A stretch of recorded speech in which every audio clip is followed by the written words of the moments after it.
तो मैं स्टोरी बोलूँगी, उससे पहले एक शायरी बोलूँगी। वो मुझसे बात करते वक्त एहसान जता रहा था। वो मुझसे बात करते वक्त एहसान जता रहा था। मैं रिश्ता कैसे बचाती, उसकी बातों में मुझे गुरूर नजर आ रहा था। अब मैं अपनी स्टोरी बोलूँगी, जो मैंने अपनी एक दोस्त के ऊपर लिखी थी। लगभग 2 साल हो गए हम नहीं मिले। दुनिया की सबसे बोरिंग चीज मेरे लिए किसी बोरिंग टॉपर के साथ बैठ के कॉलेज की क्लासेस करना था। वो टॉपर थी क्लास की, और वो क्लास और भी बोरिंग हो जाती है जब आप उसके बगल में बैठे हो और बिना टीचर के क्लास में आए और बुक्स में घुस जाए।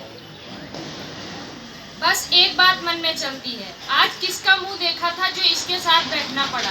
खैर ये बात तो मेरे मन की थी, लेकिन जो वहाँ हुआ मेरे लिए पेट पकड़ के हंसने जैसा हुआ था। सोनल एक हमारी कॉमन क्लासमेट थी, फ्रेंड तो नहीं कहूँगी क्योंकि ऐसे लोगों को मैं फ्रेंड नहीं बनाती जो पीठ पीछे किसी का मजाक उड़ाए।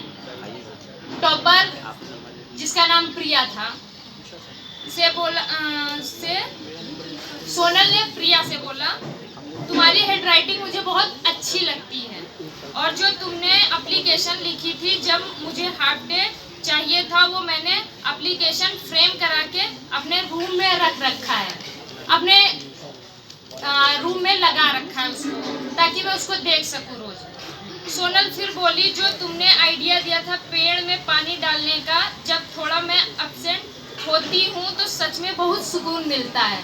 मतलब कि टॉपर ने उसे आइडिया दिया था कि अगर आप कभी अपसेट होते हैं तो पेड़ों में पानी डालिए, नेचर के करीब रहिए तो आपको सुकून मिलेगा। मुझे ऐसा लगा जैसे मेरे सामने कपिल शर्मा शो चल रहा है उसकी बातें सुन के, क्योंकि मुझे पता था कि वो टॉपर का मजाक उड़ाती है।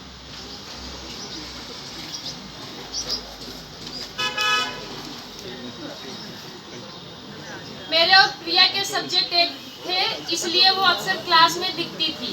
वैसे मैं क्लास ही नहीं करती थी, शायद हफ्ते में 2 बार, कभी कभी वो भी नहीं। और ये चीज़ मुझे महंगी पड़ी उस दिन जब हमारी टीचर ने हमें एक प्रोजेक्ट दिया जो हमें हमारी नोट्स से ही बनाना था, और मेरे पास सारे टॉपिक्स के नोट्स नहीं थे, और मुझे किसी से मांगना ठीक नहीं लगा क्योंकि मेरे क्लास में सारे ही रूड रहते थे। थोड़ा सा पढ़ लेते हैं लोग तो बड़ा एटीट्यूड आ जाता है।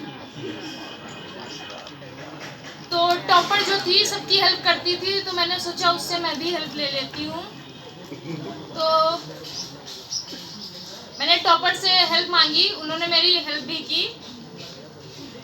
मैंने टॉपर का नंबर भी लिया। मैंने ज़िंदगी में पहली बार किसी का नंबर मांगा था। वैसे वो लड़की ही थी, मगर फिर भी मुझे किसी का नंबर मांगना, किसी से बात करना ज़्यादा नहीं पसंद।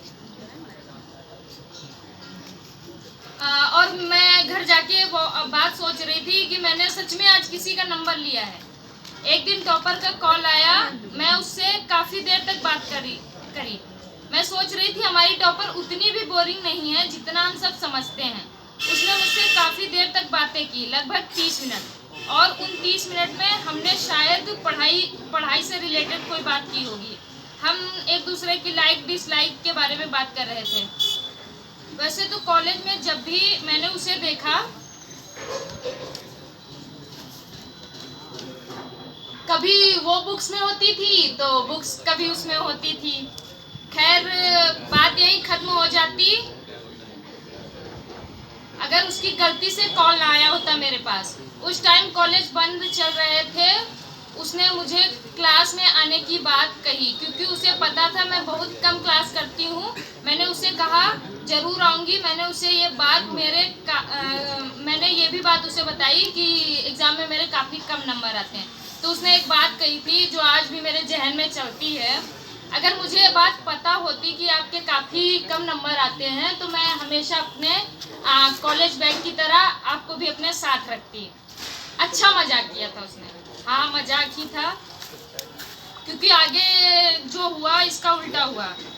हम अच्छे दोस्त बने धीरे धीरे, और एक दिन जब मैं कॉलेज गई तो वो नहीं दिखी। थोड़ा अजीब लगा क्योंकि वो रोज कॉलेज आती थी।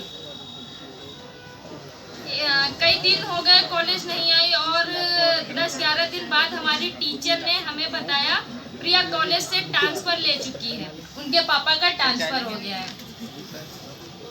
इस बात को करीब 2 साल हो चुके हैं। मैं हर रोज़ पेड़ों में पानी डालती हूँ, सुकून तो मिल गया मगर उसकी याद बहुत आती है।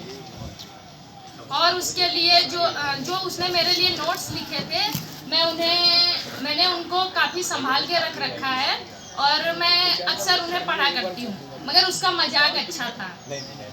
अगर मुझे पता होता आपके कम नंबर आते हैं तो मैं हमेशा आपको अपने बैग की तरह साथ रखती हूँ। Thank you.